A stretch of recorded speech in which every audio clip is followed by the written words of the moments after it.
There are two kinds of people in this world. People who love moustaches and liars. My heart is as honest as it can be, which puts me in the former group. And because of that love, today I'll be giving you a list of 7 moustaches of characters from games on GOG.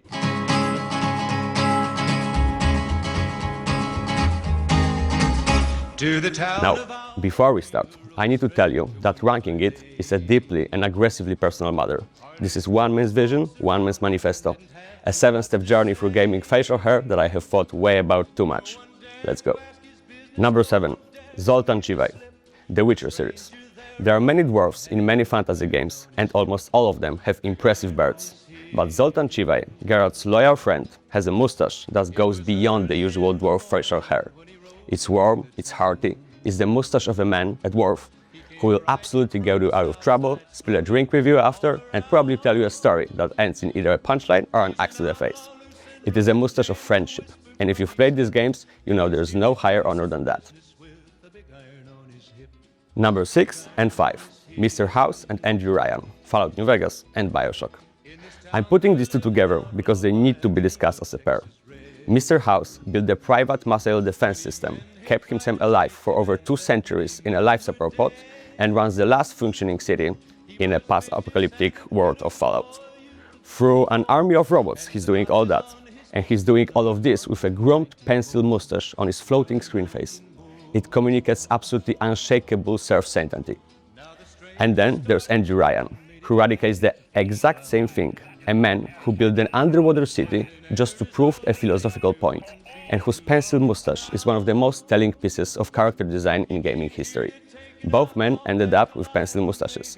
Both built underground empires to avoid oversight. Draw whatever conclusions you will about what a pencil moustache does to a man's ambition, but personally, I think the moustache comes first, and the megalomania follows naturally. Alright, and number 4, Volo, from Baldur's Gate 3. Zoltan Chivay, or however you pronounce this name, a world-famous traveler writer, prolific author, a man who in Baldur's Gate 3 you first encounter having gotten himself captured by goblins while trying to interview them for a book. This is the kind of person Volo is. He is boundlessly, recklessly, catastrophically optimistic about his own capabilities. And through all of it, he maintains a moustache and a neatly trimmed beard that communicates nothing distinguished but authority. The moustache especially, it says, I am a serious chronicler of the Forgotten Realms. I have seen things, I have documented them most accurately. And now I am in this goblin camp, by choice, essentially. But the moustache remains immaculate. Here's my favorite detail, and possibly my favorite detail in the entire list. There's an item in Baldur's Gate 3 called Volo's Jar of Moustache Wax. It exists. It is a real item you can find in the game.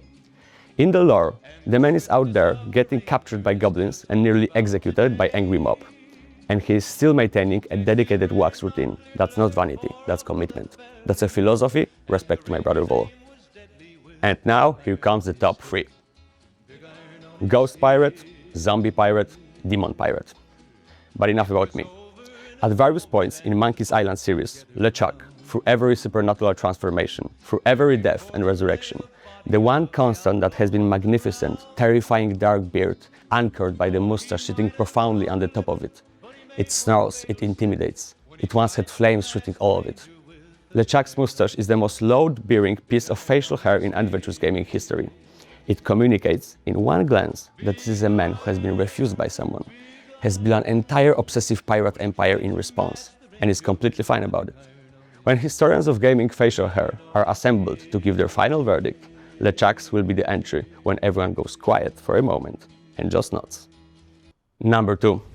Olgierd von Everec, The Witcher 3, Hearts of Stone.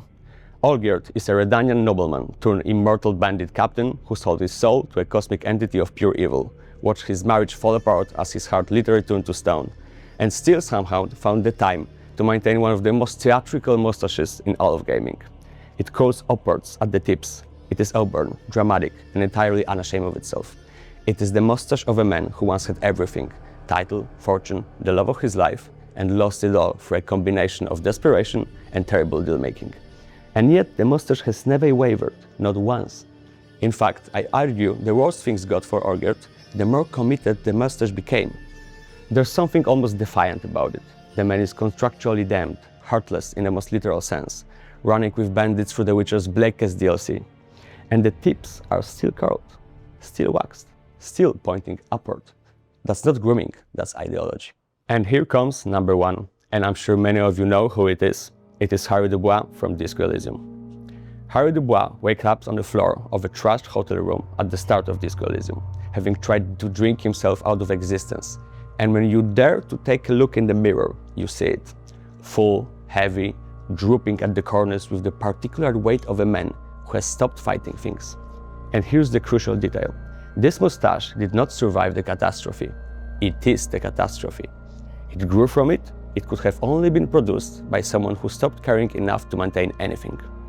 And in stopping, accidentally created something genuinely impressive in the wreckage. It's a moustache born entirely out of misery, and it looks exactly like that. It hangs, it broods, it communicates, but without a single word, that its owner has been somewhere very dark and has not entirely come back.